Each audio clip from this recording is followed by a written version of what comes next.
I don't think I could be with the person that I would have to explain my humanity to, that I would have to convince them that I was a human being. But my wife has had to convince me that she was a human being. So I had this conversation with my wife. Good points. I learned a lot about the female mindset. Um, it's not helpful. I am now inclined to repeat what you just said about telling women, hey, be fearful of men because of the patriarchy. Hey, be fearful of women because of the court system, because it's basically a matriarch. Imagine being in a relationship with a person that you have to explain your humanity to. I'm asking that to the men because I know the women will understand that question. But like, imagine being in a relationship with a person you have to convince them that you are a human. You have to convince them that you're a human. Think about being in an interracial relationship, right? Like me as a black man in an interracial relationship. I've never had to explain to my wife like the plight of the black man. I've never had to explain to my wife the plight of being black in America. Like I've never had to talk to her about that. I've never had the conversation with her and it being like, you just don't get it.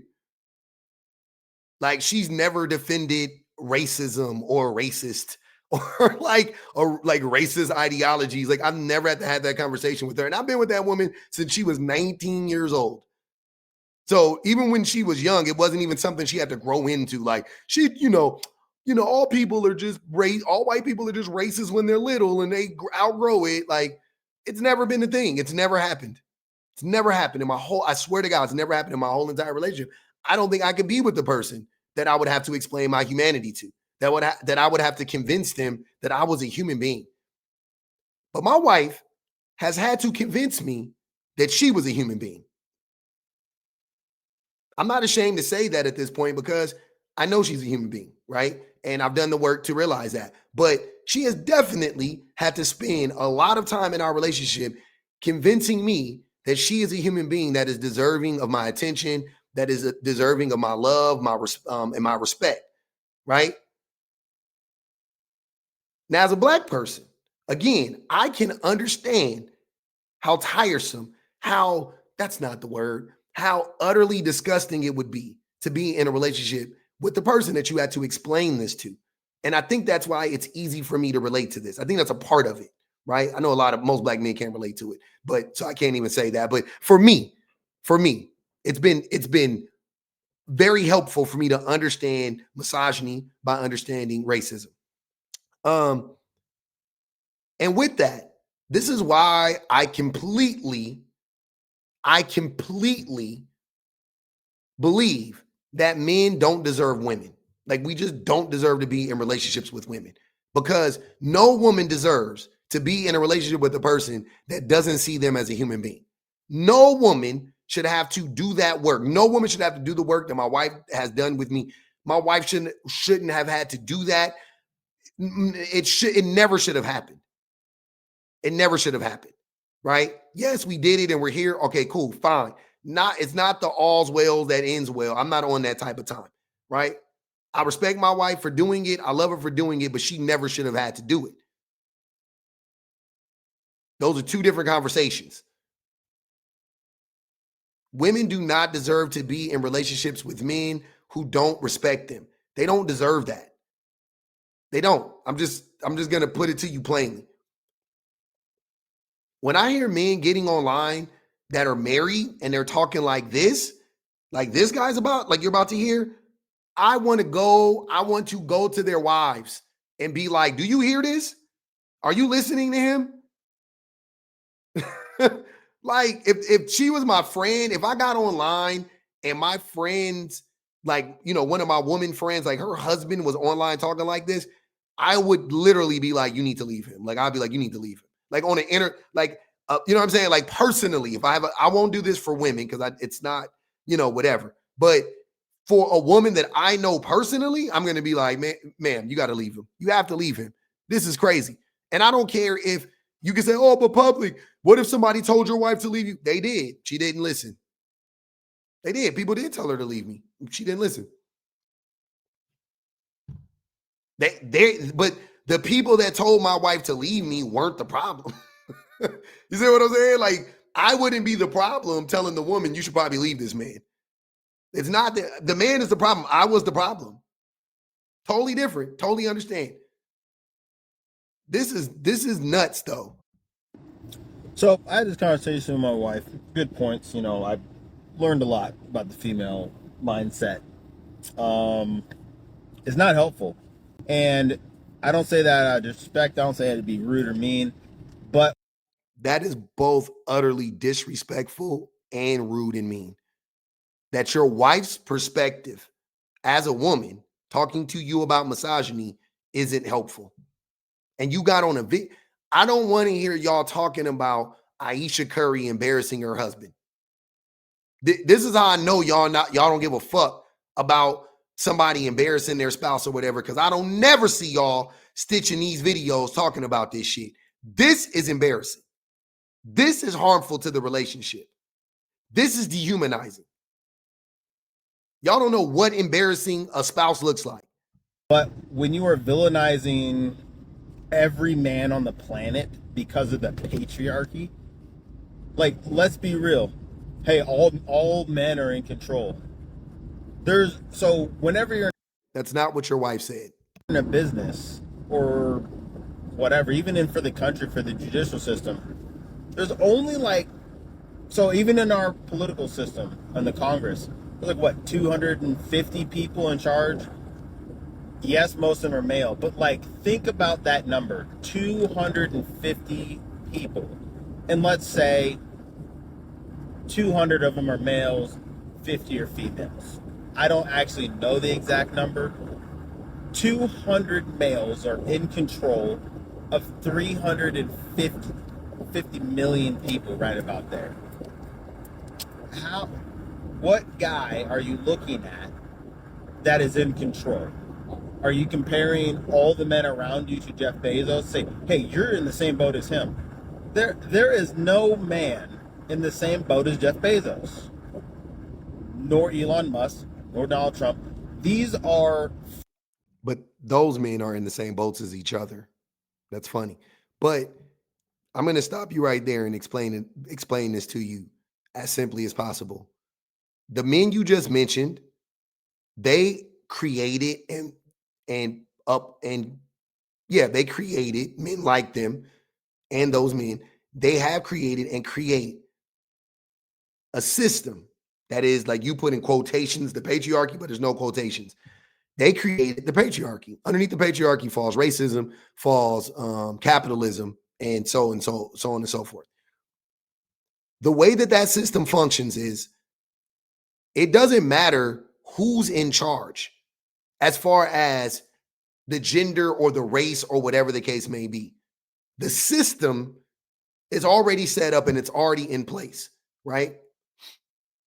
So essentially, all that nonsense you're talking about, Congress and all that stuff, Congress could be 50-50 men and women, and it would still function relatively the same. It would still function relatively the same because the system that is put in place would protect against women being like, women need equal rights and da-da-da-da, and I'm in Congress, I'm going to make sure we get equal rights. Like, it would essentially shut that down. It would stop it from happening. There are checks and balances within the system, right? If you replace the system, if you replace all the people in the system, in this racist, capitalistic system with, if you replace all the white people with black people, the system would function relatively the same. Yeah, it would get better in some ways or whatever the case may be. But for the most part, it would function the same because the system is in place, right? And it doesn't mean that people can't change the system. People can change the system. But as long as the system is in place, it will function the same. The patriarchy is the system.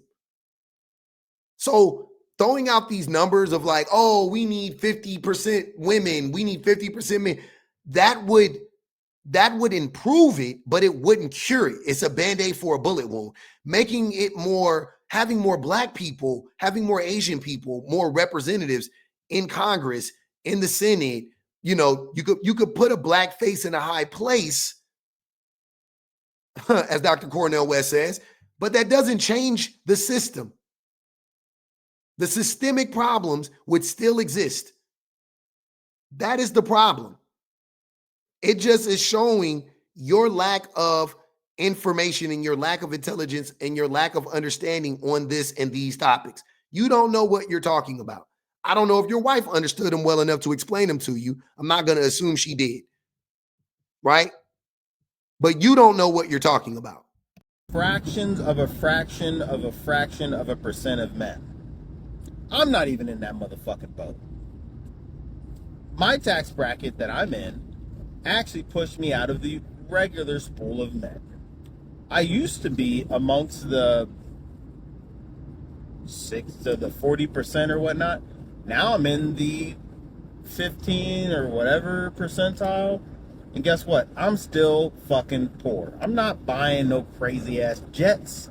I'm not going on a jet plane that is charging me $1,000 an hour. Like, and I'd like tell that to my girl. I was like, my wife. I was like, hey, I'm in the same fucking boat you're in. I'm not with these other guys that could be caught drunk driving and then have it thrown out of court. Like, I don't have throw out of court money. Like, because she was talking about how girls are afraid to go on dates with guys, blah, blah, blah. Like, I have no power that the power you're talking about, I have never achieved in my life. He doesn't see how those are two different things. His wife said women are afraid to go on dates, and he said, I have no power. You would have the power to harm the woman in that situation. That's the power she's talking about. And you would have the drive. You would have the desire to do so. You're more than like, you know what I'm saying? Out of the two parties, the man or the woman, who's most likely to want to harm the other party, it would be the man. He would want to harm the other party. That's what she's talking about. The fuck? And then I have to tell her on the other side of this is like, the way that you guys are talking about men is you think we all have the same fucking power. But you're like, well, you're bigger than us. Well, it's like, yes, we are bigger than you. That's reality. That's bio. There's also guys smaller than you. But you always just look one direction. You always go 100 in one direction, and you don't look at the whole plate. Here's the other side. If I did the same thing you did for guys, I would tell guys, never marry a woman because she's going to take everything you have within 1 to 5 years. And she's like, well, no, I haven't done that. I was like, well, I'm just saying the same thing you said, and now it's a problem. That's the problem, is that you see what I said as a problem, even though I just repeated. This dude is so dumb and so disingenuous. If he had this conversation with his wife and she is not, like, this is the first time they've had this conversation, this is like red flags fucking blaring. Like, this dude is he is a fucking raging misogynist. Those two things are not the same. A woman doesn't ever take all of a man's any. That's never happened. I'm not even being hyperbolic. It legally can't happen. Legally, she can't take everything because the way the property is split up, the way that it's split is 50-50. So she, at worst, she could take 50%. She can't take everything. She can't take everything. Like she legally can't take everything. But the vast majority of the time, she doesn't even get anywhere near 50%. So let's be for real. Statistically, what you're saying is wrong. Historically, what you're saying is completely fucking false. So they are not a one-to-one, but men, since the dawn of time, quote unquote, have been doing what she is describing, which is essentially asserting their physical dominance over women forever. Men have been doing that. That is a real thing. That is a real thing that happens consistently. They are not the same discussions. What you said. It's what guys have to worry about. Guys have to worry about, we've built something that has made us have a peaceful life, well structured, order, and then we like, oh, we can bring a girl in. She doesn't pay for all this crazy shit, blah blah blah blah. And then all of a sudden it's like divorce. You throw our world upside down. You want the house, you want the cars, you want our 401k, you want all this extra shit, and then on top of that, you want child support. Or if you didn't have kids, spousal support. And it's just like, I am now inclined to repeat what you just said about telling women, hey, be fearful of men because of the patriarchy. Hey, be fearful of women because of the court system, because it's basically a matriarchy. And what it's become is no woman's going to listen to a man, have a problem, and listen. And so that was like, she kind of had to wrap her head around that. It's like, I don't know. I don't know. I was like, we're married, right? She's like, yeah. My first child, you saw that. Is that her mom did wild shit. And she still got to have custody. If I did a sliver, a taste test of what she did, oh, I got to give up child rights. I have to do supervision, supervised visits, all this other shit. Her mom didn't have to do that. Mom didn't pay child support, none of that. I would have been jailed if I missed child support. Dudes are jailed for missing child support. I have rarely, actually no, I personally have never heard of a woman going to jail for missing child support. Because very few women are on child support, because very few women don't have custodial parentship of the child. 85% of custodial parents are women. This guy is so stupid. And I'm telling my girl, it's like, look, so like the amount of stress that you're putting on women to look at men as a wolf when they're trying to take you to dinner. It's like, you're looking at every guy like he's Ed Gein, some like graper, some like crazy person. And so you're telling me to be, hey, you shouldn't be offended by that. Fine, then I'm going to look at you as you're trying to steal all my money when I get it up. I'm just going to have that type of mindset going forward. She's like, that's fucked up. I was like, well, you set the pace, you set the bar. Like, guys don't think like this. And I have to tell her, like, I didn't think women would lie about being raped, Momo touched. I'm gonna let you guys figure that one out, and all this other stuff. But come to find out, she lied. The guy, they had fun one night. The guy said, I'm not going to date you. It turns into grape and then the Momo-ness or whatever else. And so I told her, I was like, I then can't really believe women that literally have been assaulted because of how many women now are being proven wrong. It's getting crazy. Any woman, what would you do if you got online and you saw your husband talking like this? He made a video. This is public. Like, what would you do? I'm curious. I'm very curious because this is crazy. This is crazy. This is insanity to me. Men go out of their way to embarrass their women every day. I don't want to hear Ayesha Curry is embarrassing. I don't want to hear Jada Pinkett is. This is more embarrassing than anything I've ever heard about Ayesha Curry or Jada Pinkett. I don't think you guys, like, you don't understand. If you don't get it, you don't get it. Whatever. Everything he has said, how stupid he is, how uninformed he is, how brazen his lies are, how brazen his ignorance is, his lack of awareness, his lack of knowledge, how hurtful what he's saying is, how disrespectful, how dismissive, all of these things.